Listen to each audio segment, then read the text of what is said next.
बिस्मिल्लाहिर्रहमानिर्रहीम। अस्सलाम वालेकुम students, welcome to the Allama Iqbal public primary school Kasur class 3। Students, आज आप लोगों का मैथ का लेक्चर नंबर 4 है और हमने क्वेश्चन नंबर 16 से स्टार्ट करना है।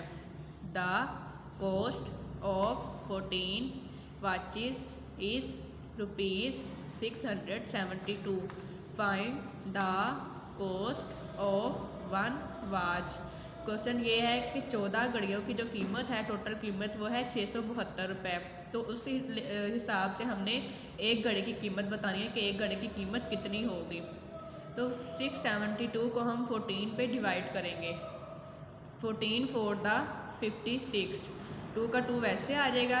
7 में से 6 माइनस करेंगे तो आ जाएगा 1। 6 में से 5 माइनस करेंगे तो फिर आ जाएगा 1।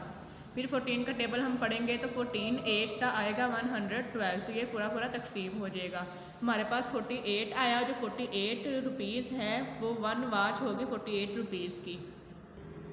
आगे है क्वेश्चन नंबर 17। आ लेबर अर्न ₹948 इन 4 days। Find his 1 day income. Question ये है कि एक मज़दूर जो है वो 4 दिनों में 948 रुपये कमाता है, तो उसकी एक दिन की इनकम कितनी होगी वो हमने मालूम करनी है। तो हम 948 को 4 पे डिवाइड कर देंगे। इस तरह से हम इसके डिवाइड का निशान बनाएंगे, उसके अंदर हम 948 लिख देंगे और बाहर हम 4 लिखेंगे। तो 4 का टेबल सबसे पहले हम 9 को लेंगे और 4 का टेबल पढ़ेंगे। 4 1 द 4, 4 2 द 8, तो 4 2 द यहाँ पे 8 आ जाएगा। अब हम नीचे जो ये वाली रकम हम नीचे उतार लेंगे। 8 का 8 आ जाएगा, 4 का 4 भी वैसे आ जाएगा और 9 में से हमने 8 माइनस करने हैं तो 1 आ जाएगा। इसी तरीके से 4 का टेबल पढ़ेंगे दोबारा से। 4 3 द आएगा 12। उसके अलावा फिर हम वैसे ही ये वाली रकम हम नीचे उतार लेंगे। 8 का 8 वैसे आ जाएगा। 4 में से 2 माइनस करेंगे तो 2 आ जाएगा। 1 में से 1 करेंगे तो वो 0 ही आएगा। तो हमारे पास 28 रकम आई। तो हम फिर 4 का टेबल पढ़ेंगे। 4 7 द 28, तो ये हमारा पूरा पूरा डिवाइड हो जाएगा। हमारे पास आंसर आया 237। जो मजदूर है उसकी एक दिन की इनकम होगी 237। आगे है क्वेश्चन नंबर 18।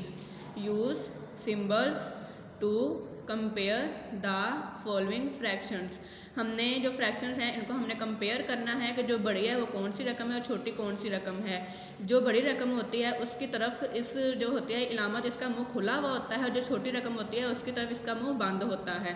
तो सबसे पहला देखते हैं 2 by the 5, 4 by the 5।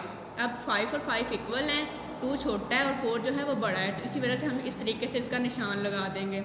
Second वाला भी इसी तरीके से है 4 बाय द 5, 3 बाय द 5। 5 और 5 इक्वल हैं, 3 छोटा है और जो 4 है वो बड़ा है, तो इसका मुंह जो है वो इस तरफ से खुला हुआ होगा और 3 छोटी रकम है तो इसकी तरफ से इसका मुंह बंद होगा। आगे है question number 11। Arrange the following fractions in ascending orders. Ascending order ऐसे ऑर्डर होते हैं जो कि छोटी रकम से बड़ी रकम की तरफ जाते हैं। हम सबसे पहले छोटी रकम लिखते हैं, उसके बाद फिर उससे बड़ी लिखते हैं, फिर उससे बड़ी लिखते हैं, फिर उससे बड़ी लिखते हैं।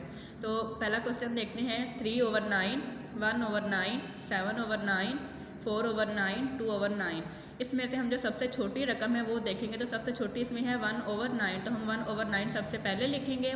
उसके बाद इसमें से आएगा 2/9, तो हम 2/9 उसके बाद लिखेंगे। उसके बाद इसमें से आएगा 3/9, हम 3/9 लिख दिया। उसके बाद आएगा 4/9 और उसके बाद आएगा 7/9। जो सेकंड वाला है वो आप खुद करेंगे। आगे है question number 20। Arrange the following fractions in descending order.